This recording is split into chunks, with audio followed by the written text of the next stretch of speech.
Hi, welcome everyone to tuning in with us for the live filmmakers talk short Canadian short docs at the 24th annual Vancouver Asian Film Festival. I am Regina, the VAF media director. So we began by acknowledging this. This podcast is taking place on the unceded territory of the Musqueam, Squamish, and Tsleil-Waututh First Nation. So today's our filmmakers talk is we have four of the different documentaries filmmakers to be in our session. So we'll go with one-on-one with each one to dive deep with the conversation, and then we'll bring everyone back in at the end to have a live Q&A. So if anyone have any questions, feel free to input it on your live channel, and then we'll get to that questions at the last part with everyone during that portion. So, and at this moment, I'm here with with the director Alejandro Yoshisawa, and he is the short filmmakers for Ikebana. How are you doing, Al? Pretty good, thank you. Thank you. So let's tell us about a little bit about yourself, and then and also about this movie that maybe some audience already watch it, right? So tell us a little bit. Yeah. I'm a filmmaker from. Wow, I just broke my pen. I'm a filmmaker from Vancouver area, doing mainly documentary films. I also teach part-time at UBC and full-time at UFE in Abbotsford. And I've been making films for over 10 years. I'm particularly interested in history. So I do a lot of films that talk to people and talk about family histories and personal histories and community histories and stuff like that. Yeah, that's fantastic. So something that we Al is also one of the alumni. A few years ago, we have showcased one of his feature. It's called Father's Relations, and is another popular movie. It has been running in different festivals, and also is on a couple of the TV channels that that I am aware of, probably more. So, but let's talk about Ikebana. Tell us why. How do you come across with this subject and this story in the first place? Ikebana is part of a series that I worked on with Carolyn Nakagawa, who works at Nikkei Center in Burnaby. And the series of films called Omoi looked at Japanese/Japanese Canadian cultural practices.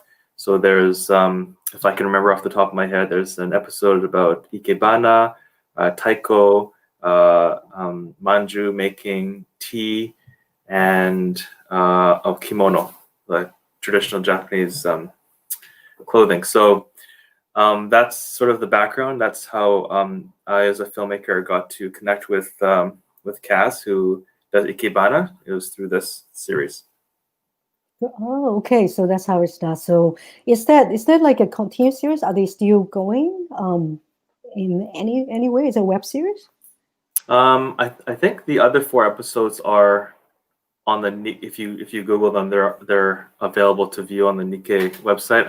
I'm not 100% sure, and I think the dream was to continue the series, because I remember when we were doing planning for the series, they had like a huge long list of all these different Japanese cultural activities that you could do a film on, and these are the 5 that we chose for the first leg. I don't know if we're going to make 5 more, but regardless, I'm happy we were able to make these 5. That's great. And so the story about the subject. So did you like because of Nikki? That's why you get involved there. But did you after you did this in the interview with her about her story, have you thought about anything further with this story, because it's fascinating of her background? Yeah, it is very interesting. I love all 5 of the episodes that we created, but this one was, I thought, particularly compelling and poignant. The interview itself that we conducted is much longer. The film is obviously very short. We tried to keep them all sub 5 minutes. I think this one head to tail is 4 minutes and 30 seconds. And yet in that 4 minutes and 30 seconds, we were still able to see how Kaz, who's the person who was featured in the film, sort of developed, reconciled her own identity. So at the beginning, she doesn't want to be Japanese Canadian. She doesn't want to be Japanese. She doesn't. She says some really poignant things like, I didn't, we were discouraged from speaking Japanese. We just wanted to fit in, and the teachers discouraged us from speaking Japanese. And she said she wanted to change her name, which I thought was really, really interesting, because names are so important. And then she kind of, as she gets older, kind of reconnects with her Japanese Canadian heritage through Ikebana. And then at the end, after, she says, whether you speak the language or you don't speak the language, whether you do these cultural activities, you don't do these cultural activities, you just, live your life to the best that you can. And sort of, so we get to see, even in only such a short time, 4 minutes or 4 minutes and 30 seconds, sort of like the development of her character and how she comes to reconcile her own Japanese Canadian identity. Yeah, that's why the story is intriguing. And that's what I was thinking. There may be more into it, more story that you get from these subjects in there. Yeah. And do you manage to learn some make the bar arrangement thing during the whole time during the filming? It's interesting. Yeah. It's interesting because no, I would probably just cut myself. Like seeing how she puts the especially the branches in, because it's like a spiky thing and they like attach things. Yeah. I would probably I assume I would just wound myself. But it's interesting. I've been around Ikebana, and I've been around Ikebana paraphernalia for my entire life, because obviously I'm also Japanese Canadian, and various people in my family have done Ikebana over the course of my lifetime, and just have these childhood memories of seeing Ikebana or hearing about it, or seeing the flower arrangements. So it was interesting for me to hear about it and ask questions about it formally. Again, the interview itself is quite long. Well, not too long, but maybe an hour and a half.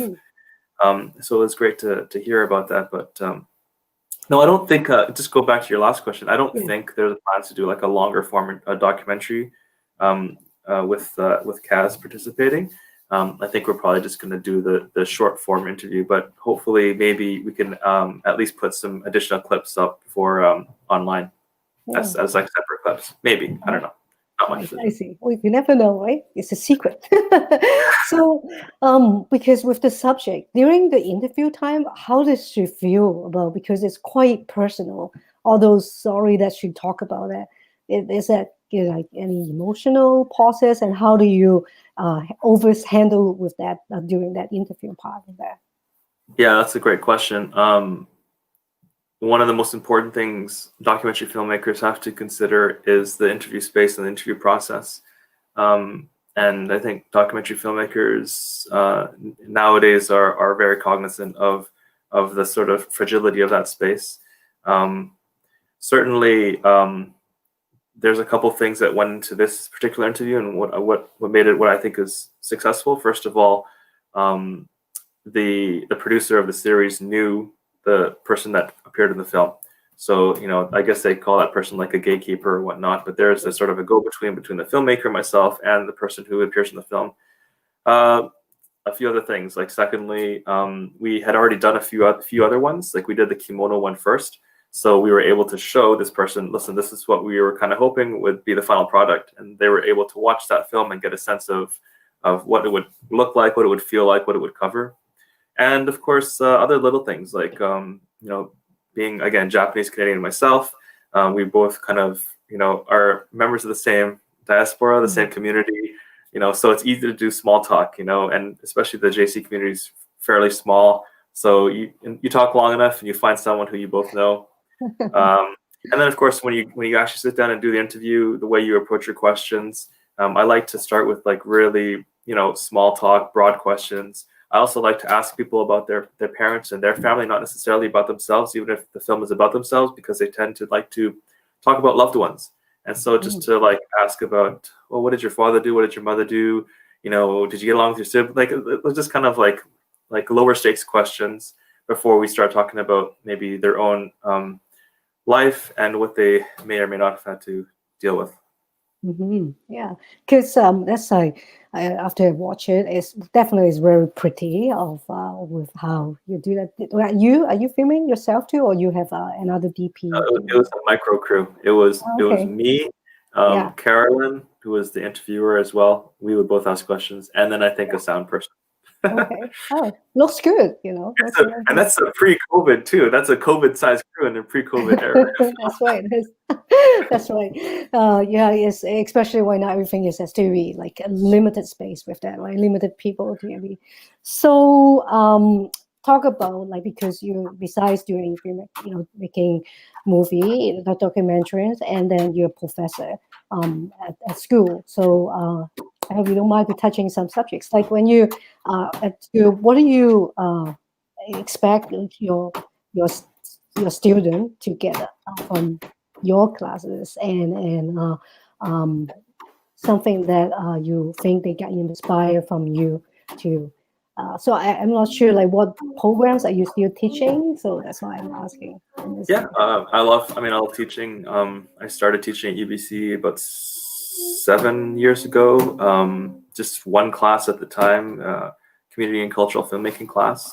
And then now at UBC as an adjunct, I teach a variety of classes. One like next semester, I'm teaching the documentary development and production class, part 2. I'm also teaching my ACAM, which is Asian Canadian Asian migration class, which is a lot of fun.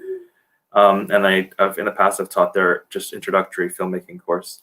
And then at UFV this semester, I'm teaching an introduction to cinema class and an introduction to film production course. So in general, I like to try to, I mean, this is going to sound so cliche, but I think most teachers would say it. I want to inspire the students to go out there and make films. A lot of the filmmaking classes I teach are 100 level or introductory. And in fact, several of the classes I teach are not designed specifically for BFAs or filmmaking majors. And so just to get them to think about the possibility of the moving images on screen and then combining the images with sounds and then maybe going out and collaborating with community members, and again the vast possibilities that come out of that. That's what we try to do, and we also try to make sure that we ask questions like ethical questions. We talk about representation a lot, and so we want to not only do that, we want to do it in sort of like a best practice manner, not just like go out there and like, oh, there's like that person looks interesting, let's just go shine a camera in their face. So yeah, I love teaching, and I think it certainly helps my creative practice as well. I see a lot of students, like I see tons of student work. I see tons. I mean, because I have so many students. Oh my god, I'm behind on my marking, by the way. I should be marking right now, but it's amazing. Like they have these fantastic ideas, and a lot of student films. Like we usually do again pre-COVID, we do screenings at the university, and they produce fantastic work. So good on them. Yeah, that's definitely is. I mean, I experienced went to few of them, and That's right. it for sure is quality in-depth story of each of them that they try to represent, especially when you're touching the subject of representation. That would be a heavy subject, so I will actually keep that question during the entire group Q&A with that together, since we're going to wrap up with your conversation with me, and then I will bring in the next filmmaker, and then we'll see you again during the live Q&A portion, everyone. So okay, thank you so much. Thank you. See you Take soon care. again. Yeah, take care. All right. So thank you, everyone. So we have the next off with our next filmmaker is the short documentary called Ayi. It's directed by Mahina Capslick. I hope I say her name right, and Gregory. So, so we'll bring them in, and then they can tell us exactly how to say your last name. I'm so sorry. I'm trying. It's like I think it's so. Can you? Sorry, it's Chaplak. So the CH. Oh, the Jap. It's Polish for her family. Yeah. Good try. It's a hard one. Is it Sepslek or Sep? Jablek. Okay, great. Thank you so much. Yeah, thank you for coming to this conversation with us. And so let's start from tell us a little bit about both of you, who you are, and then a little bit about this documentary. Sure. I think I'll start. I'm Martina Czaplak. I'm originally from Germany. I was born in Poland, and I moved to Canada about 13 years ago, a long time. I am the director of IE, and I stumbled into film about 4 years ago. And IE was actually my first documentary that I ever directed, so really proud of it. Very nervous always when it gets shown because it's your first baby, giving it out to the world. So yeah, I currently also work for the Documentary Organization of Canada, and I'm working on some exciting new projects. So yeah, that's pretty much about it. Yeah, I'm Gregory Czaplak, and I've been working in film for about 10 years. Started in cinematography. I've moved more into post and editing and color correction in the last like four years or so. And then I teach at VFS as well. Just started teaching cinematography there. And yeah, that's me. Great. So we have a director and a director of cinematography here. That's great. Yeah. So tell our viewers about a little bit about your story of that. Someone probably already watched it before this talk, and someone probably will going to watch it after this talk. So yeah, tell us a little bit. So IE is this very beautiful story of a very unlikely friendship between an elderly Chinese can collector and a house of East Vancouver party animals. And it's a friendship that developed over 8 years. And the centerpiece of the friendship was a garden that both parties gardened in together. And it's just a very beautiful story because you don't really hear any of those stories because they're so rare, or maybe not. But yeah, it's a really when I made this film, the reason why I really wanted it to get out there was when I watch documentaries. There's always a lot of documentaries about things that maybe aren't as happy and about politics. And there's a lot of craziness in the world, and those stories are very important. But I really wanted to make a film about something that puts a smile on your face, and yeah, you kind of have this awe moment.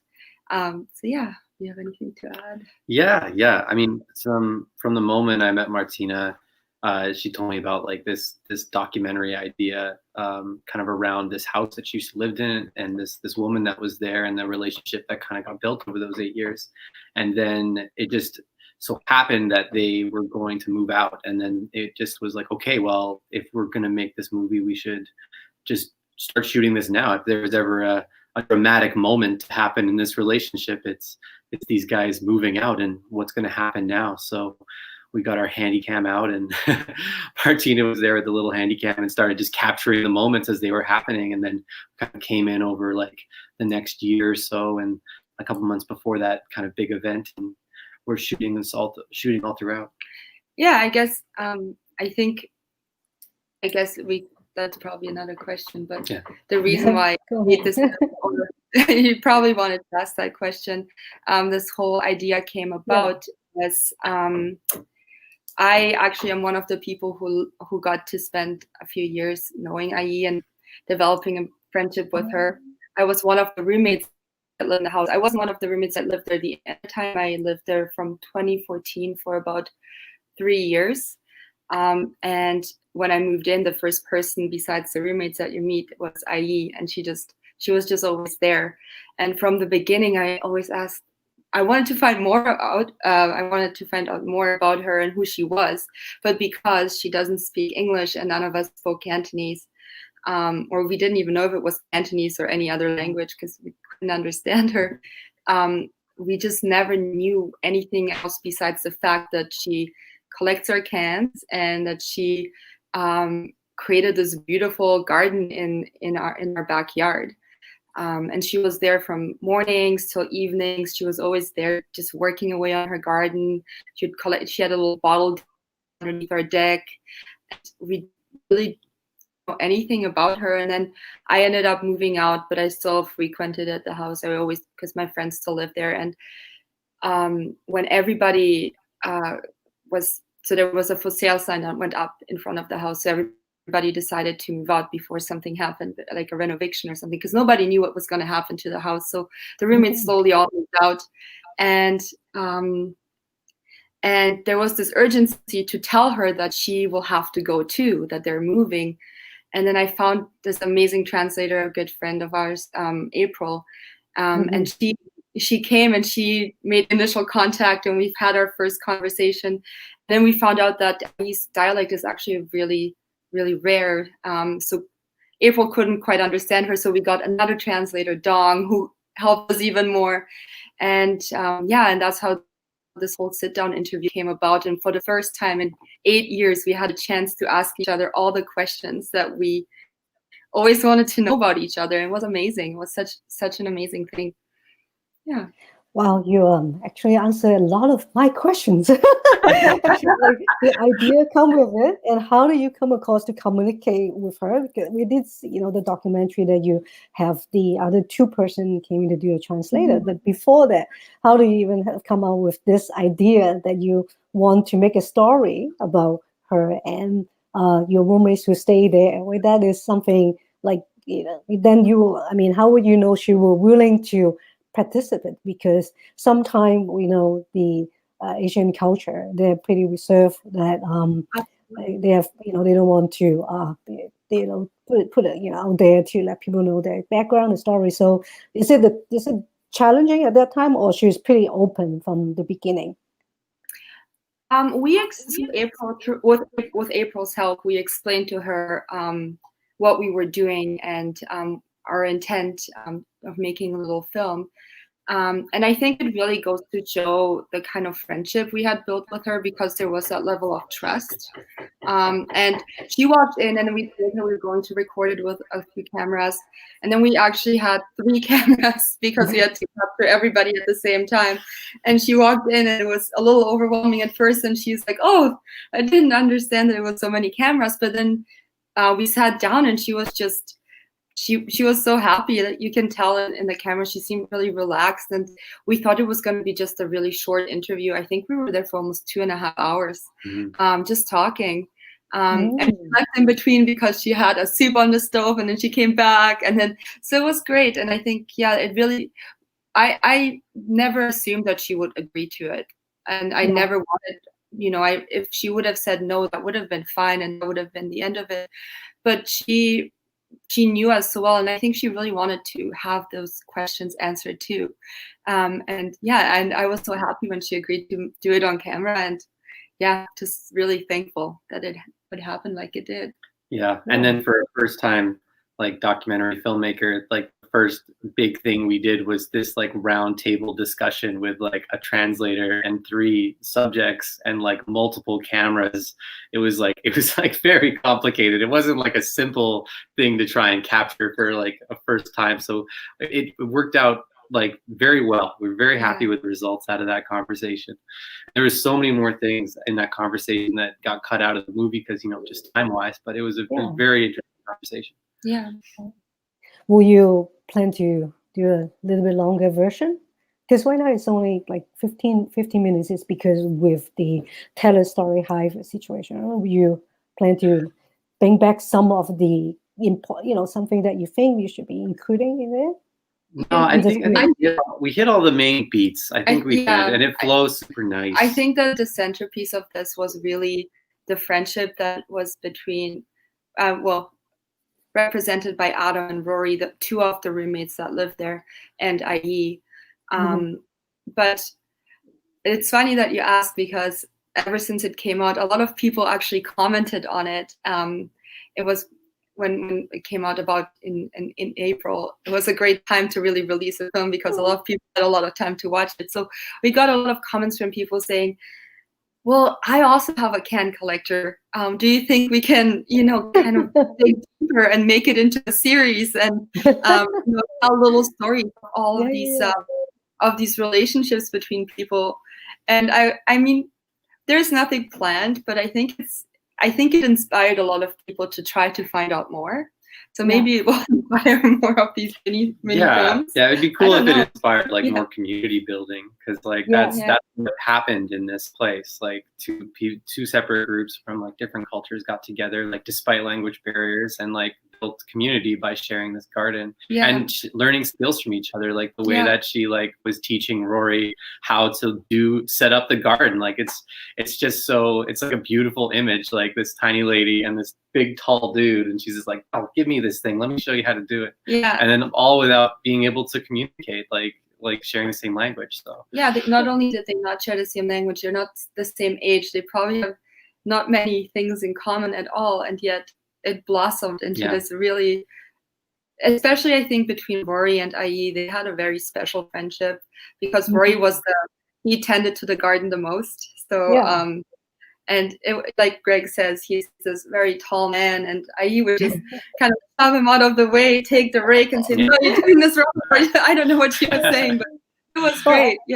Well, I guess that's the beauty of the friendship, right? Sometimes the language may not necessarily be the barrier. You know, there can be your open body language, and then you create a relationship, and then the community, and then they share the common thing, which is the garden. Of that is definitely one of the fascinating on that story. So it looks like there's one audience question. Let me see, is this a specific one for you guys? We can dive into that one question. They were saying from Barbara Lee, she said, what was the story with her family? Did you meet with her family, or should talk about them? And we'll go with the first one, and then we'll go with the next one. So Ai does have a family. She actually lives with her family really close by, like really just a stone throw away from the actual property. The reason why we did not include the family in the documentary is because our focus of the documentary was to really show this beautiful friendship and not go too far outside of that storyline. So that's why we just spoke with Ai. We didn't interview the family or anything. We really just wanted to showcase that unique, beautiful friendship that was between all of the parties that are involved. But that question came up a lot, if Ai had a home, or if she she has a beautiful home, she has a beautiful family. She just liked hanging out with these guys from from the whale house.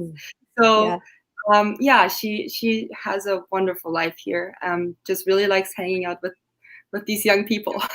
I think having like access to like a garden and being able to like keep up with the practice that like, you know, who that she probably had like in her life back in China, like where she was able to garden and just like have that practice in her day-to-day life.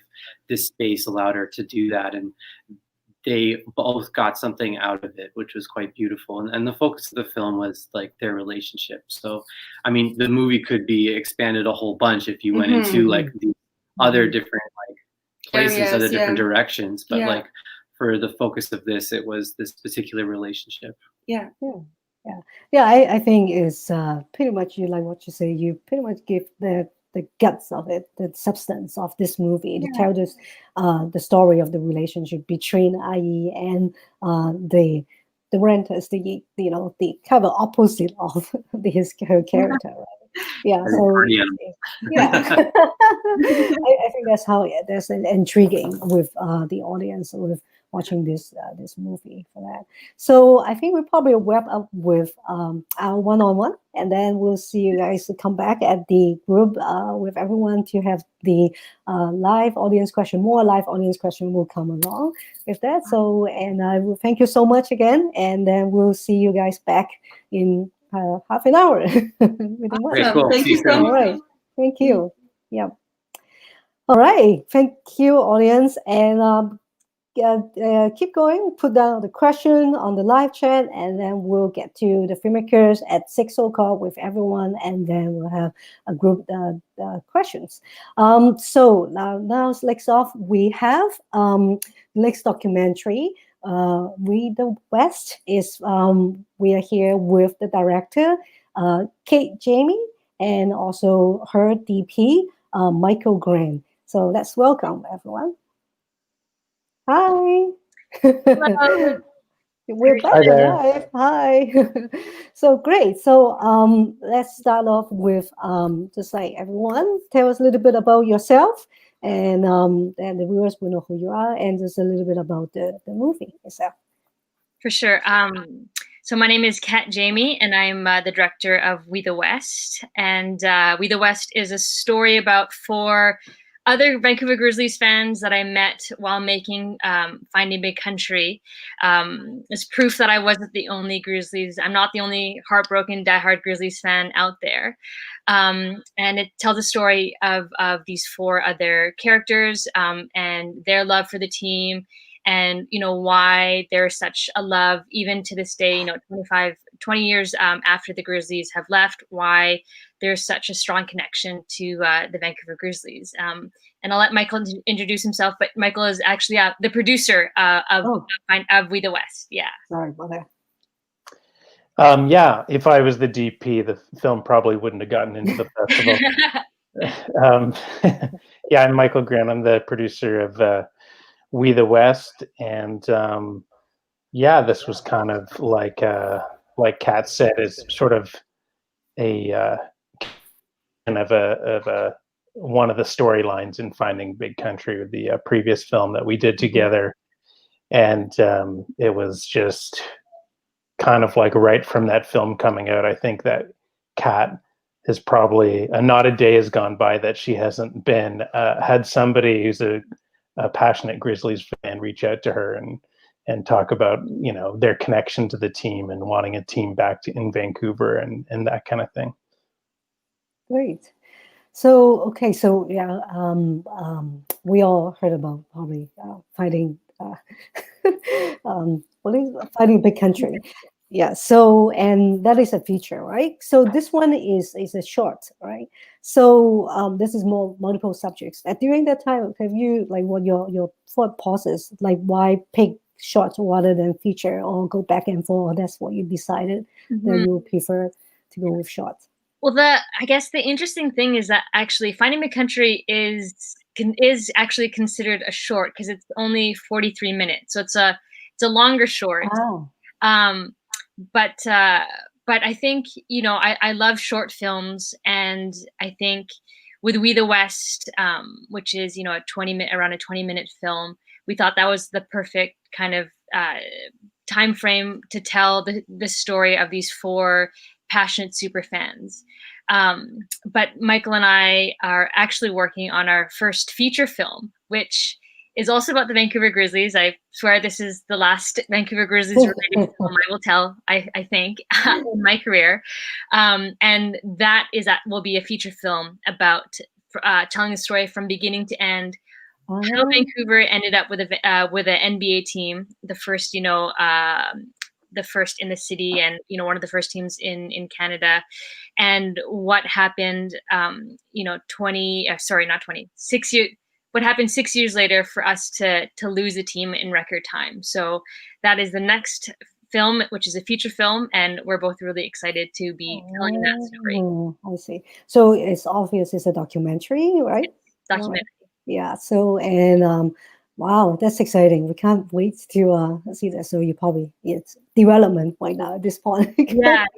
Because of course, because of COVID, we've just had to put everything on pause. But hopefully, in the new year, we'll be back to getting back into production. Okay. So back to this one with the subjects that you pick.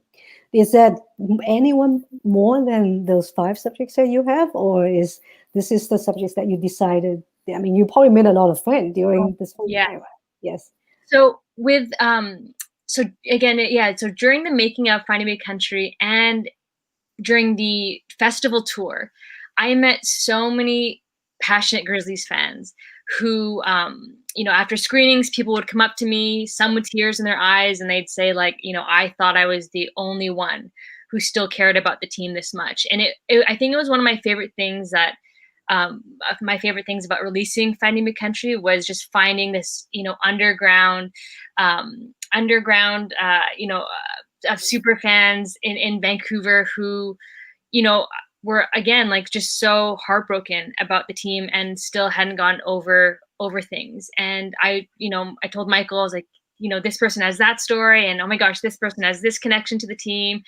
And we were like, wouldn't it be great to feature these characters? And so there were definitely a lot more than just these 4 people that are featured in the film that I met during, who could have been great characters, but these were, my 4 kind of favorite characters with great stories, who I knew would be great on, would tell their stories with great passion, and it would really resonate on film, and who had, I think, the connection that I related to. And, we were all, I think, very young when the Grizzlies were in town, and everyone in the film has this childlike connection to the Grizzlies, which I think is really special. And so thankfully, when I approached everyone to ask them if they wanted to be a part of, this another documentary that I was making, everyone was super excited, and so willing and generous to share their story with me.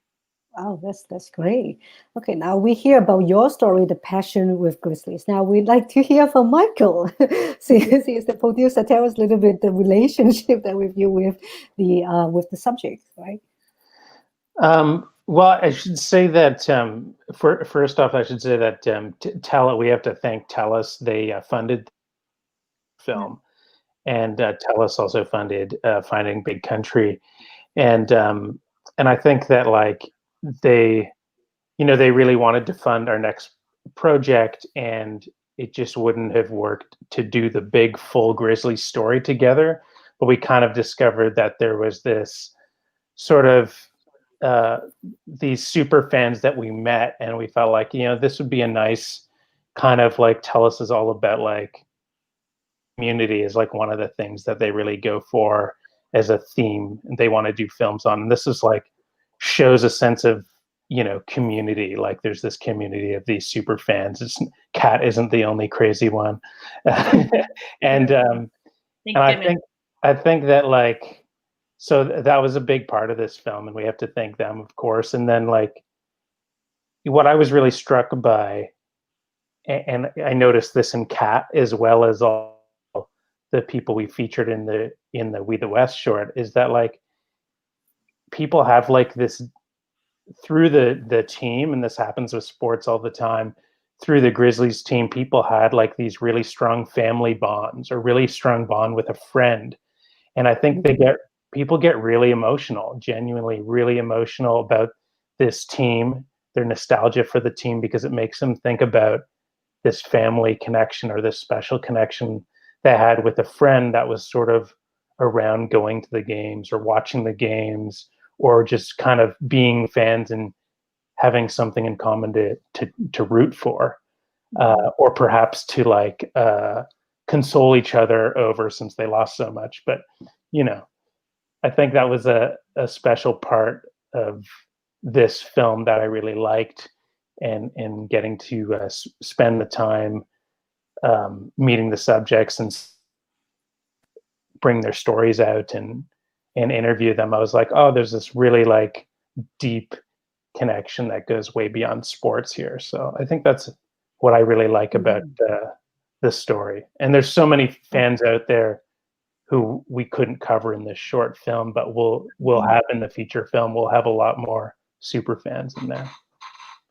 That's great. I can't wait to see that. I mean, I can see that's definitely the story. I forgot his name. He's one of the most emotional one that I can. Tony, I think. Yes, Tony. That's right. Yeah. So how do you handle this? Because you also in camera, you also directing. How do you handle this process with that? Well, that's a really good question. I think I have a really amazing team that supports me super well when I need to be on camera. And, huge shout out to our cinematographers, Michael Dinsmore and Luvens, who, when I'm on camera, and I say this to Michael as well, I want to just be, focused on the subjects, and I don't want to be worried about the directing side of things. And so, Michael and Mike Dinsmore and Luvens are really, the directors at times when I'm on camera. And so my goal is just to be present with the subjects, And so that's sort of how, how we get through the scenes when I have to be on camera, because it is a lot to have to think about. We obviously talk about, okay, this is how I think the scene should go, and these are the shots that I'm thinking, but I totally trust them to get what we need, because of course I can't be looking over their shoulder to see what we're getting, because I'm on camera. But I totally trust them. We've worked, this is our second project that this team has worked on together, so we have a really great flow and really great dynamic, where I think with the basis of that is trust. So I trust that we're going to get what we need, and we always do. And our editor Greg is such a fantastic editor with putting everything together. So it's really a dream team, and I'm excited to be working on with the same team on our next Grizzlies film. Wow, that's yeah. Well, we can't wait to see that, because it's some story that never been told, and people forget that, right? It is sort of a sad story. I remember that when they decided to departure of that. Yeah, because it's one of the basketball team, and then we don't have it in this town anymore. And so I'm losing the fun of that. So it's a doing sport documentary. Is it something that you'll be carry on? Like, I know this will be the third feature, the third one, the movie. So is it something that you always join to that, or? What I love about documentaries is that, whatever you're passionate about, whatever kind of intrigues you, you can sort of, tell that story. I love sports. I obviously love the Grizzlies and basketball. And I do, I do want to tell more stories. I do. I have also other passions and interests as well. So I'm very passionate about the environment, and have made a film about that as well. But at the same time, being a female filmmaker in the sports genre for about a few years now, I realize how there's so few of us out there. And I think it's important to change this. And so that's why as much as I definitely do want to tell other stories, I'm also, feel very passionate about staying in this genre, because there needs to be more representation of women in media, in sports media rooms, and behind and in front of the camera. I think that's very important. And because women, we play sports, we enjoy sports, we watch sports, and so we should we need to be part of these stories as well. Yeah, it's you definitely is view of the female filmmakers making related to sport, because like what you say, even on the broadcast room, so you can see it mostly is almost male dominant. And I'm sorry about that, Michael. we talk about this male subject with that. Yeah. So, but like, okay, now so you're back. So we get a few more minutes. Just a quick one as a producer, right? Like, when you, how do you balance between you and Kat, because you guys definitely been working with that together for the last couple one, and there's now is heading to the third one. So you have that you guys have to have some sort of relationship. How do you balance it? Yeah, I mean, I don't know. I guess we just sort of, that's probably why we keep working together, is we just found a easy way to collaborate together, where like maybe each other's strengths and weaknesses sort of balance out well, so we can kind of as well as the other members on the team. So it's like we just work together well without having too much overlap. And yeah, and it's great because Kat gives me a room to collaborate creatively, but Kat is also, she's an executive producer on all projects, and is also like always really good at making business decisions and producer decisions as well. So yeah, it just works out well. The teamwork is there. And so like, I guess, and we make sports documentaries so far, and we both played sports growing up. So I guess we're sort of, we're just teammates. Like, she's like the point guard, and I'm like the small forward on the basketball team. That's right. That's a really good metaphor for based on your projects that you do that. Yeah, that's great. And All right, so we're time to wrap with our convo between us. So we'll see you guys back in next after 15 minutes, and then with the group together. All right, thank you so much. Thank you so much. See you soon. Thank you for having us. Yeah. Thank you. All right, great. So now we off to the last shots of this program is with the movie is called Hayashi Studio. Is directed by Haley Gray, and we also have I believe there's her DP. Kayla is here with us at this today. So let's welcome them. Hi, hi Haley, hi Kayla. Kyla, sorry. And so tell everyone a little bit. And who is the other person behind Haley? Let's introduce him as well. An editor and partner in crime, Alad Sadok. Okay, great. Thank you so much. It's amazing that everyone's here. So let's tell us a little bit about yourself, that the viewers get to know all of you, and then we can go from there. Absolutely.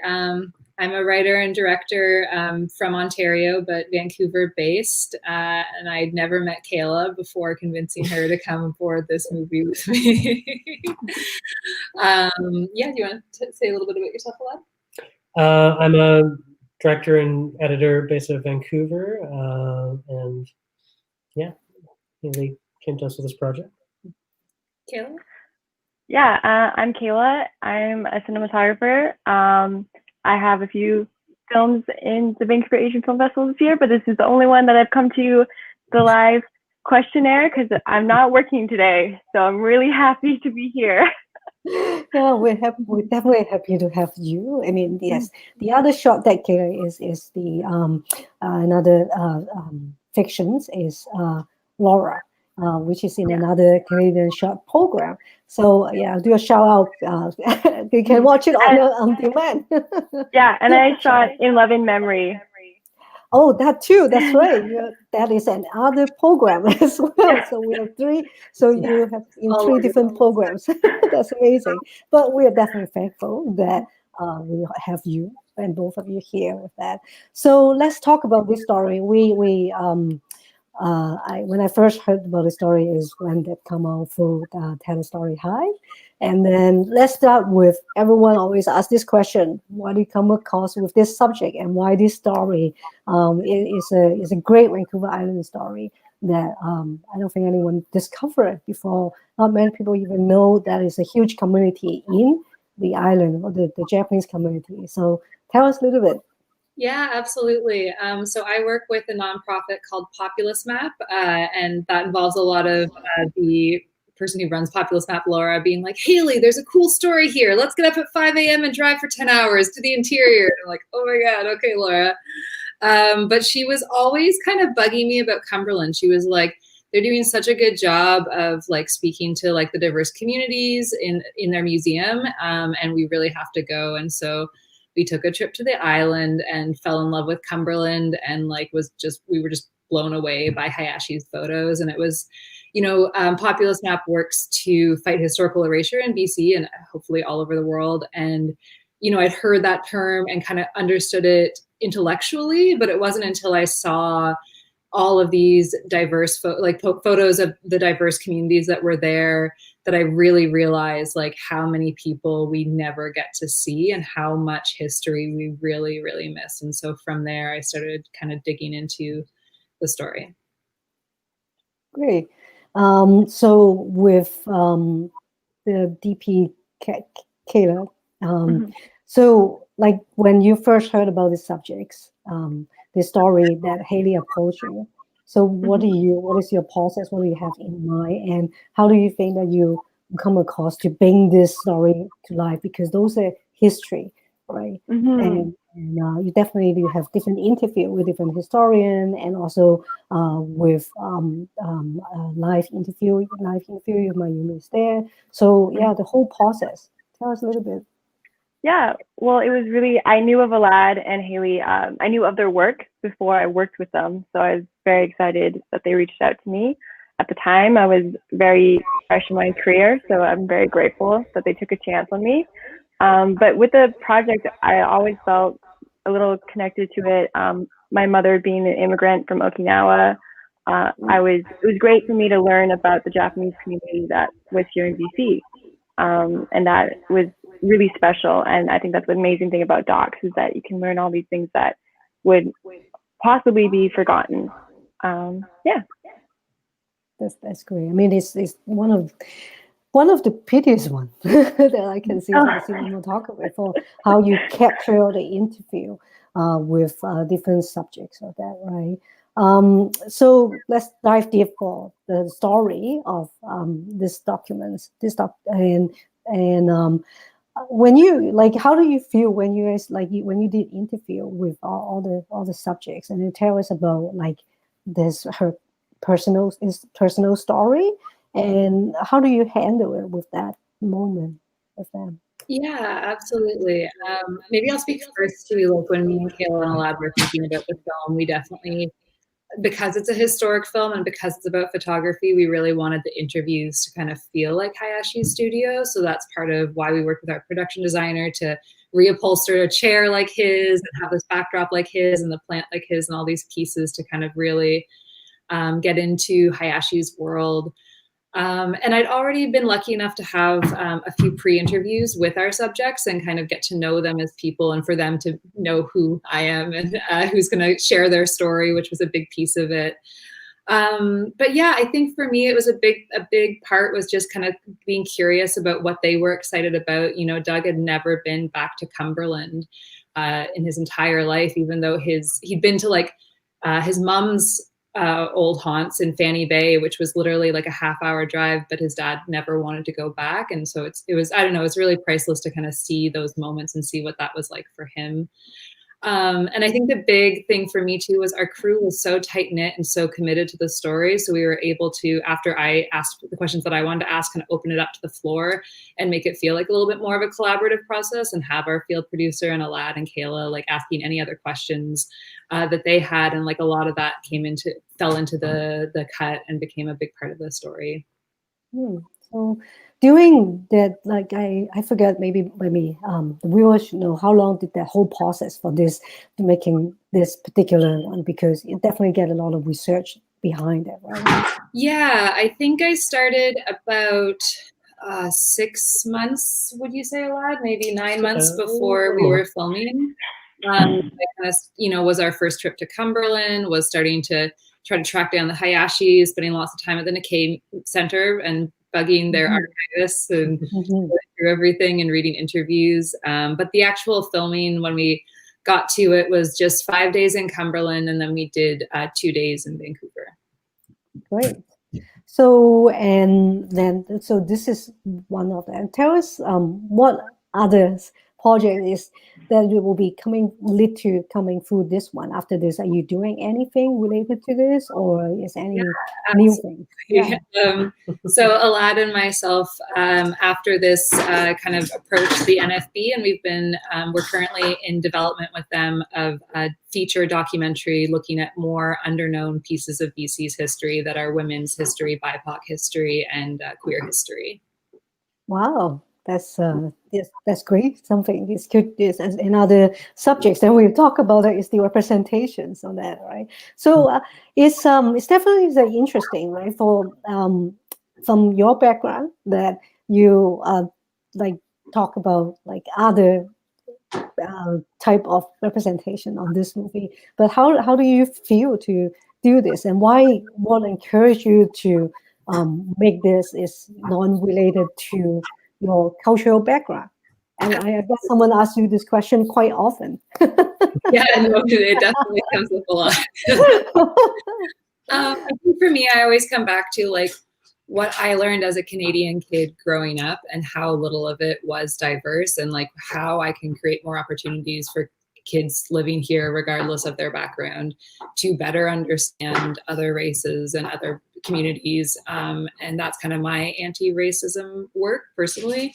But I also I had lots of chats with Mayumi about this film before I actually decided to start filming it. And it was really my conversation with Grace, the woman who originally curated the photos. And we had like a 3-hour conversation, drinking way too much green tea, yelling about the patriarchy. And as I was leaving, sorry, I'm losing my voice. As I was leaving, Grace kind of told me that she really wanted her curation of the photos to be a beginning, and she wanted me to continue that journey. And so once Grace Echo Thompson tells you to do something, you just like take your marching orders and go with it. Yeah. And Kate, you mentioned a little bit about your background, right? So, and this is one of the few that you have done. So how do you like to see yourself to do more of that type of representation type of story, or something different? Yeah, I would say like being someone who is of mixed descent, like that's in Canada, we have so many different cultures, so many different races, and myself as a cinematographer, I want to make films that I want to watch, but also portrays people that I didn't see growing up. Like I identify as Indigenous, but I also identify as Asian. And growing up, I didn't see people that looked like me that much on film. And I just want to make sure that the films that I work on showcase people that I would hope that my kids would watch. So yeah, that's definitely a goal to continue with. That's great. That's good. So let's go back to this lovely documentary about it. I think it's so fascinating. Like, because when there is a history, there is no like a definite like information, right? You need to keep doing a lot of research. And tell us a little bit of like any of the moment that you wish that is something, and but you couldn't find. How do you overcome that challenges? And how did the process of the solutions that how you find to make this movie itself at that time? Was that a question for me or Kayla? Yeah, both. Okay. I don't think I understood it. I'm sorry. Can you say it? I can speak about that. Okay. I like as like the first doc, like longer form or like shorter longer form doc that I did, like maybe I wouldn't have used the mirror camera. I would have done a smaller camera. Kayla's arms were broken but so strong. Like, we were done this movie. I would have like gotten like an easy rig. Like there's like so many logistic things that would have like been. I think we would have like captured more. That was a learning experience for me. And Alad knows because he had to edit through all of it. Our poor mixer broke his leg right before, and so he had like this cart that he was like, what was like a scooter that he was on while with his boom. It's pretty crazy. Well, that's definitely is an independent filmmaker experience with that, right? So you go through different challenge and to try to find a way to overcome it. So yeah, I think what we can do is we can also kind of to bring everyone back and do open Q&A, because I can see questions coming in from the audience. I'll give the audience more time, a little bit more time. There's only less than a minute. They can ask questions with everyone, and also we'll bring out the filmmakers. Maybe they have questions between each other that you want to ask among each other as well. So let's welcome everyone back to live Q&A together. We'll wait for them one by one to enter this virtual studio.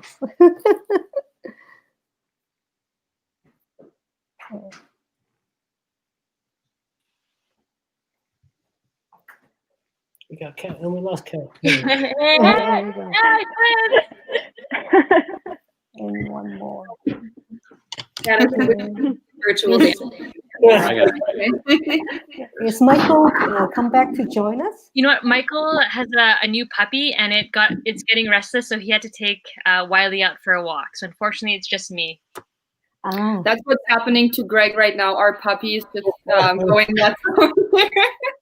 Up in the middle of the chat to go. Yes, There he is.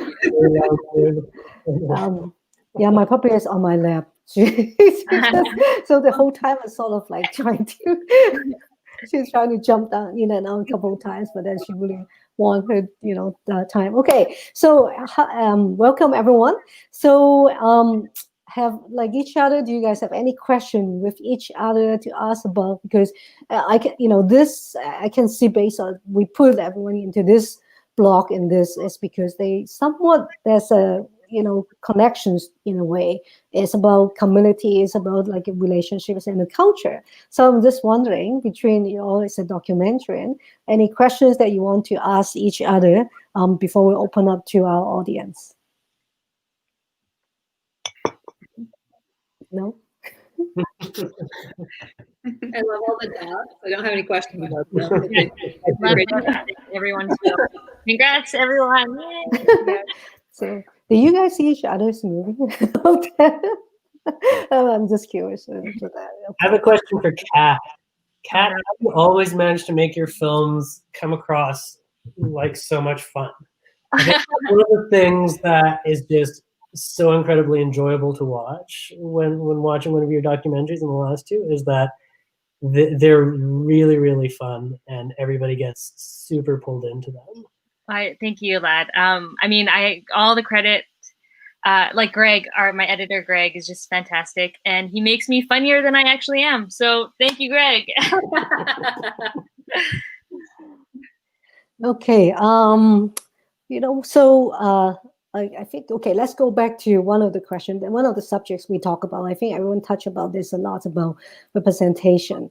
So because we can see there's a different cultures here, different backgrounds here, and let's start with everyone to talk about this whole subject about representations. How do you think this will bring into in a film, the films that the story that you make for the future, and what do you expect that getting out from your any movie that you made before for the representation subjects? So let's start with Elle, because you're one of them. Talk about it at the beginning.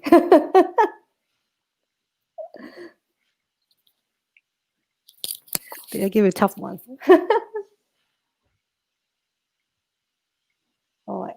Anyone? Oh, Kit, you want to start? I think. Oh, it's Elle. Elle, you're muted. Elle, you're mute. Yeah. Go ahead. That's a quality Zoom moment right there. I should have just kept myself muted and pretended like I didn't notice, and then would have thrown the question to someone else. Yeah, when we talked about representation in our one-on-one, I was actually referring to how the subject of my film was going to be represented, but yeah, certainly like telling stories of underrepresented people in the community or whatever in our population. That's super important to me.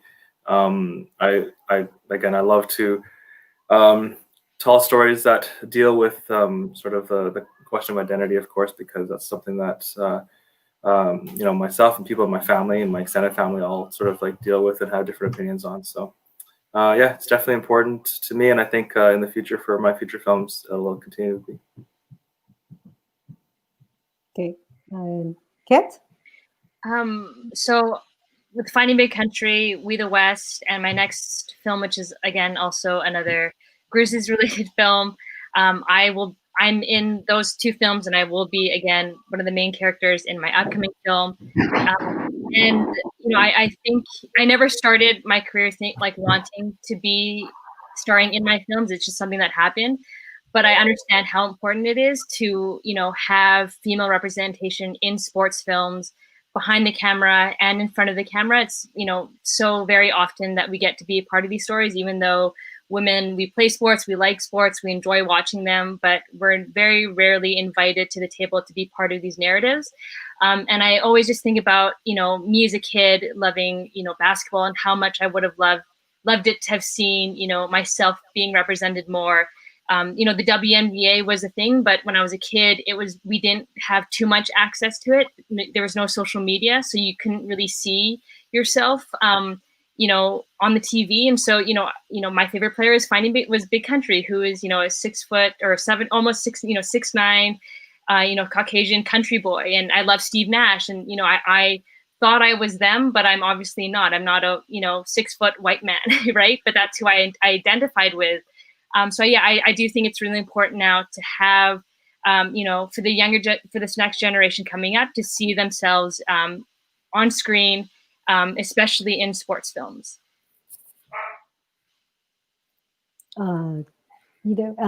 Kayla, since you're kind of on top of that corner. Yeah. Yeah, I guess it's kind of like what I said earlier. I think like we're so used as audience members watching the same thing that we don't question it, and it's up to us as the filmmakers to make sure that we are continuing to make things that are different, to be diverse, to also think about the people that we're hiring, and not to just make it though like a check in a box. Like don't. That's when it starts. I feel like I get a little bit upset about that, but like you know there is a need to watch diverse films, so we just have to make sure that we can fight through all this other stuff to continue to make these projects. I think to add to that from our project, like ultimately Hayashi Studio is at its core, it's about the question of representation. It's about the question of representation in our history and how that unfolds, and the implications of that on our Canadian culture. And that was really something that we all jumped in to kind of to examine and to study and to see what that means. So it's something that we very much carried all the way through. Sorry, I think we just kind of get someone hacking to our channel. It's all this like same message as like different numbers. So it's like, what is that? Oh, yeah. Yeah, it's so maybe it's so good that someone hacking to our channel. But that, sorry about that. Haley, carry on. Oh, I'm trying to think. I feel like you guys all spoke so eloquently. I do think for me, when I think about how late I got into film and how long it took me to envision myself as a filmmaker, I think a big part of that is thinking that's not for women, you know, like subconsciously throughout my life, just like all of the films that I would see just weren't, women had very particular bit roles.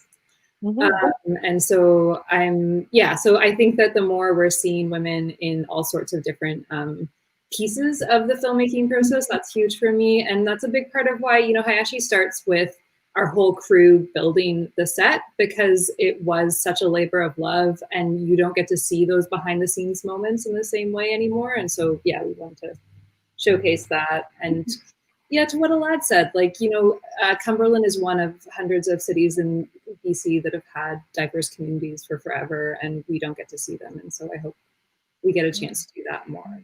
And I hope this is a piece of that. That's right. I mean, like, I don't think that many people are aware of that too. Yeah. So I think this movie definitely kind of like trigger people. Oh, maybe that's a place to go find out more story in Cumberland. More than that, to think about what's in their own backyard. So maybe not just that's a place to go look at, but what's around you, because it's everywhere. Correct. You just need to know where to look. Yeah.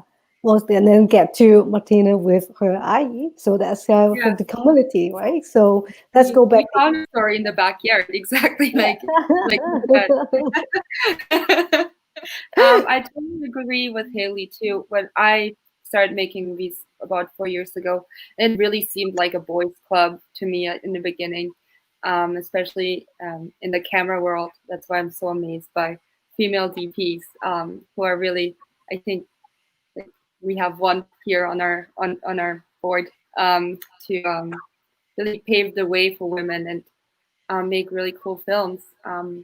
Also, another thing, when I moved to Canada, I was really amazed by how multicultural it was and how so many different cultures lived so closely together, and how accepting it seemed to me how they were of each other.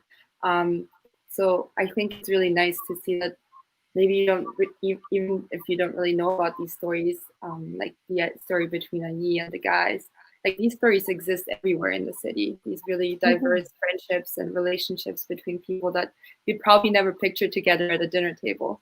So yeah, I think that sums it up. Do you have anything else to say?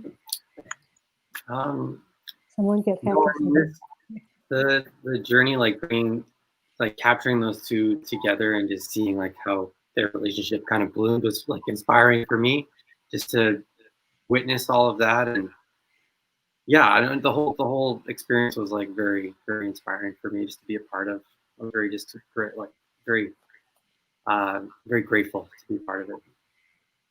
Great. So we actually have one question coming in, probably to see anyone will be be able to answer this. So we'll continue subjects with diversity. There are a lot of diversity initiative for filmmakers, and it seems there has been funding.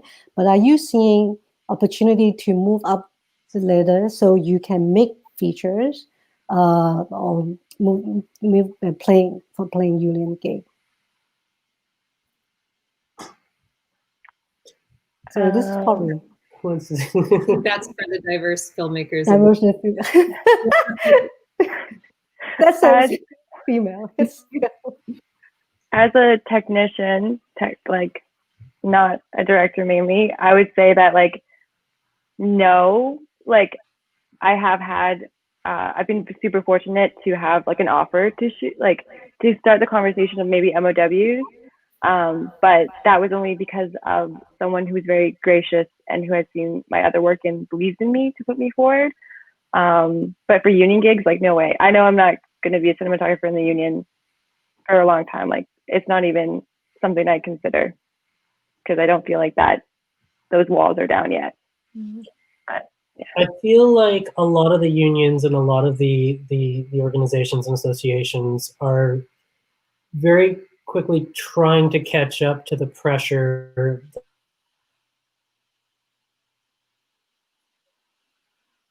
I think they frozen. Yeah, I don't know that. I think I think a lot of the unions and associations are trying to catch up to the pressure that's being put up on them from the community of filmmakers and creatives out there. And you could see that with a lot of the BIPOC initiatives that they're starting to put up.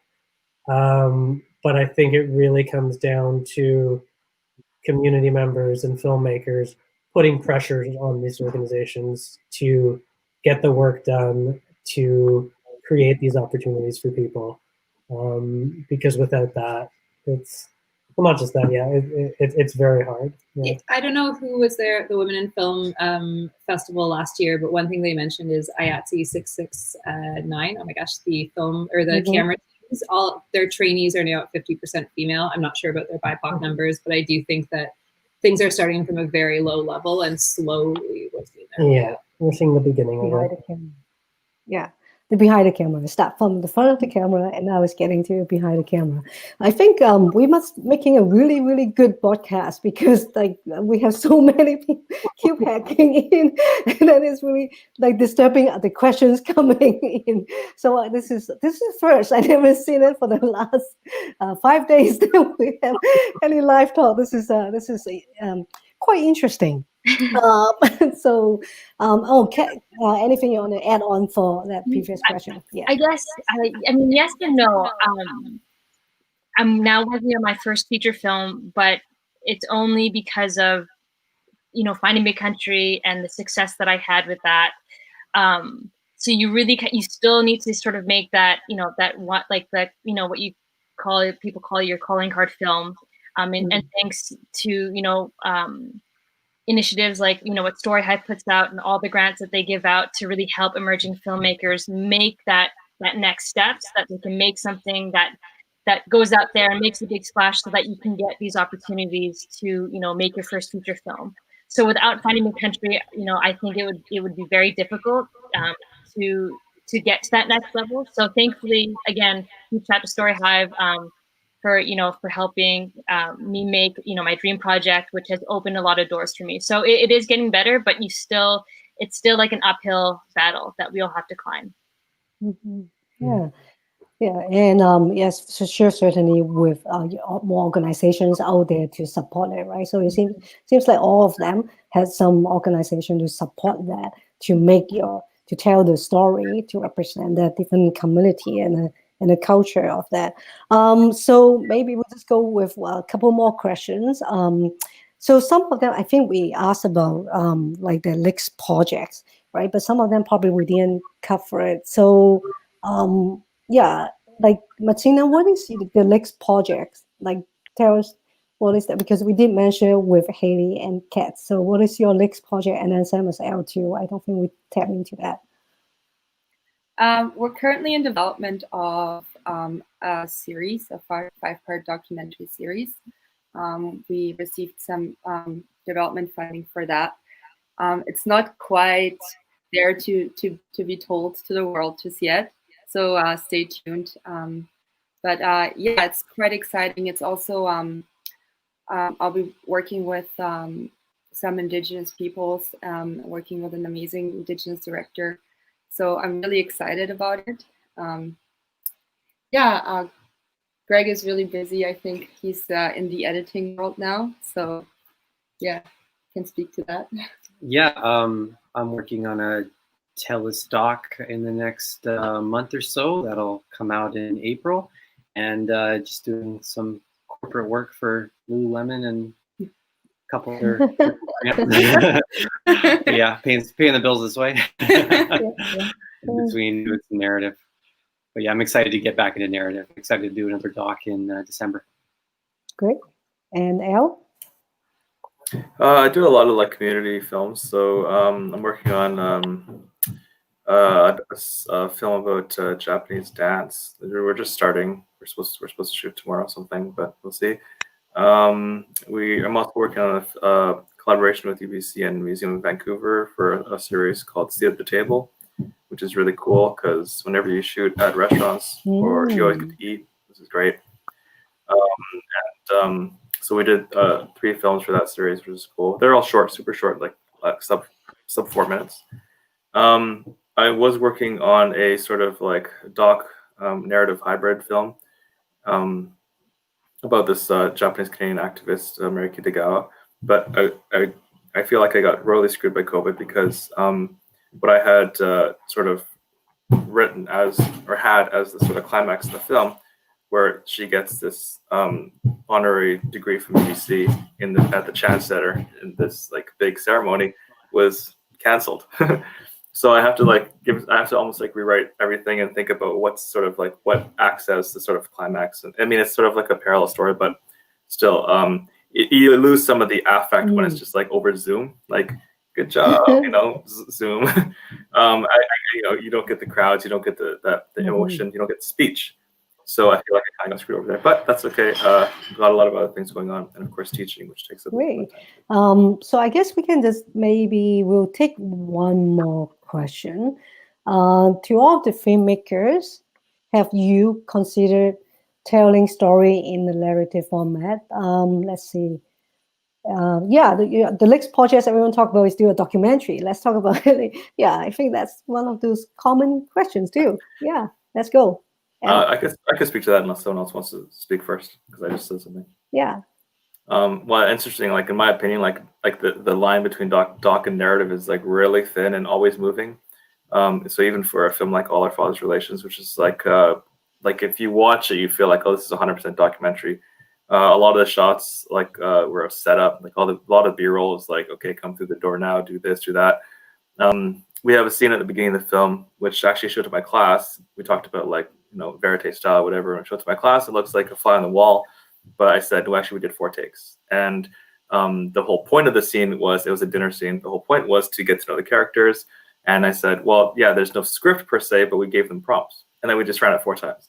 And yet when you watch it, it has a documentary aesthetic, has that documentary feel. So audiences internalize it as a documentary. And of course, if you have things labeled documentary, it has a sort of like air of authenticity and validity, all that stuff. So for me, I really like to talk to students or the filmmakers about sort of that line, what is a documentary, what is a narrative film, because in documentary, there's so many narrative elements, like tons of narrative elements. And of course, nowadays, there are some ultra cinematic documentaries out there, just amazing filmmaking. So my next project, the one that I said I kind of got screwed on, was really going to investigate the sort of like narrative documentary line, insofar as I wanted my principal character to sort of like tell stories. And of course, these are stories of the past. And then the stories then to be, recreation is kind of like, technically that's the correct word.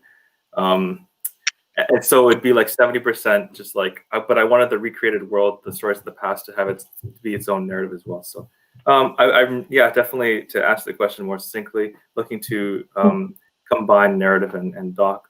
But I think that it's kind of like a gray area. Kat?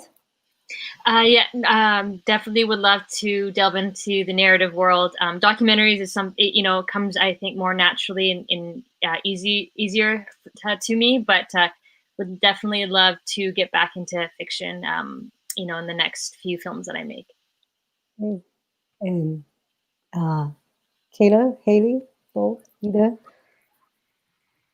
Yeah, I think I'm mainly a narrative filmmaker. This is my first full foray into doc, and then the NFB project being our second. And I have a couple shorts that we were luckily able to get kind of between wave 1 and wave 2 of COVID.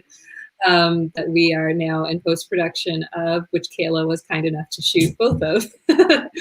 And then, yeah, I think that a lot of the historical work we do just lends itself to like, oh my God, we need to make a feature film about this. So there's a lot of writing in that capacity. Alaa, do you want to speak to your narrative work? Yeah, I have a couple of projects. Also, some of them are working with Kayla and some other people in the community. And yeah, so we kind of straddle both sides of the world, as I think most filmmakers in BC and Vancouver do. Mm-hmm. Yeah, I'm excited to see the different directing, like with the lad and Haley. Like, it's just gonna be very interesting. I'm like, who? Yeah. But yeah, for me, narrative is my first love. All I want to do is narrative if I could. Like, I love docs, but definitely I like narrative. It is fun because you can stir up your imaginations with the narrative, for sure. And Martina, do you have any add-on for that? Absolutely. I'm currently writing a script that I'm really excited about. It's kind of like living my memories in Poland, in post-communist Poland. So totally embellished, but I'm very excited because it's like a fun project, and you can envision exactly what everything is going to be like. I already know when I'm writing exactly what the scene is going to be like, which is so different from documentary where you have an idea, but you really never know where it goes. So I really like having that control when I'm working on the script. Greg is also, he has some really good scripts that he's, they're sitting on the back burner, and hopefully we'll get done if I let you speak to it. Yeah, I mean, it's funny, you work on so many docs and there's always that process of like you remake the movie 3 times, like you imagine it, you shoot it, and then you edit it. But in docs, it's just like you remake that movie like 35 times. It's so many times. And it would be so nice to get to a narrative where it's just a little more like focused off the top in terms of like, this is what I'm intending to do, and trying to get that shot every single time when you're shooting on set. Narrative is a lot of fun, and it'll be exciting to get back to it. Just have to finish writing those scripts, which is always the challenge. I've also been getting really inspired by listening to podcasts and then envisioning how a film could fabricate from it. Not even just like create a narrative from it, but be inspired by it and then write a movie. So I've been during COVID, there was not really much else to do. So I've gone down into podcast land, and yeah, I like both, but I think narrative is definitely in our future for both of us.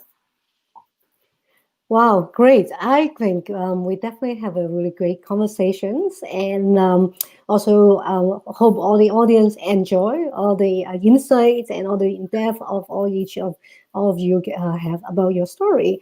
And that is, we are over a little bit of time, so I think that's a wrap for this talk. And then thank you so much, and we'll close off here. So thank you everyone that they are tuning in with us. I have this Filmmakers talk, and then we have one more day left with our live Filmmakers talk and panel tomorrow. So we have the 2 p.m. with model minority myth on film.